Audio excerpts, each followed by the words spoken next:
Assalamu alaikum daja hao, urahibukum jamia fi Lazar Herbal Clinic. Leo tuna Kubula Syrup. Hii ni dozi kwa ajili ya changamoto ya amiba, typhoid na minyoo mingine ya tumbo. Tuitizame vizuri dawa hii ambayo imekuja kuwa ni suluhu kwa changamoto hizo. Ni nini amiba, nini typhoid? Kimsingi changamoto hizi ima ugonjwa huu wa amiba, ugonjwa wa typhoid ambao unawaathiri watu katika mfumo wa tumbo, ni ugonjwa ambao kimsingi unasababishwa na sisi wenyewe kushindwa kutunza na kuchukua tahadhari katika mazingira tunayoishi ya kutunza usafi. Mathalan, sababu za msingi zinafanana. Kula chakula ambacho hakijaandaliwa vizuri katika mazingira ya usafi, lakini pia ni kunywa maji ambayo ni machafu yenye vimelea vya viumbe hawa ambao ni Salmonella typhi pamoja na nani huyu na amoeba ambao anaitwa hivyo kwa lugha ya Kiingereza. Lakini pia sababu nyingine ya msingi, tunakwenda kujisaidia, lakini baada ya kujisaidia kukidha haja zetu haja kubwa, tunakuja hatujisafishi.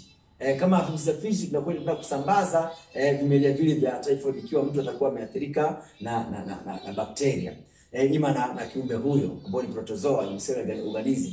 Sasa ni zipi dalili ima athari za ugonjwa huu ima za wadudu hawa wanapokuwa wameshambulia sehemu ya tumbo?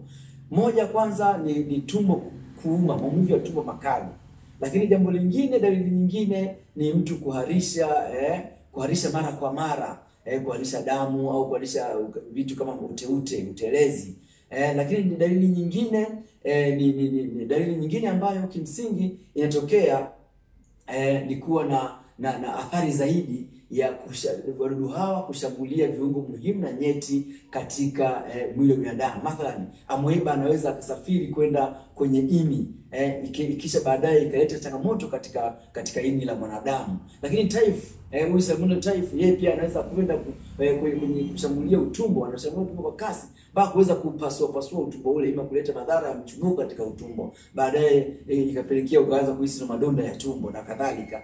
Lakini sababu ya msingi ni hawa wadudu, ima hawa viumbe wawili na minyoo kwa ujumla. Sasa wamekuwa watu wakitumia dawa nyingi kadha na kadha, lakini wengine wanalalamika bwana hatuponi. Sasa Lazar Herbal Clinic imekuja na tafiti ya kina, suluhu ya kina kwa ajili ya wadudu viumbe hawa ambao ni sumbufu kwa mwanadamu.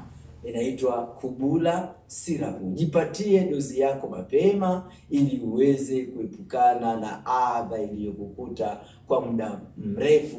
Karibu Lazar Herbal Clinic, Kasulu, Kigoma, Tanzania. Asante sana.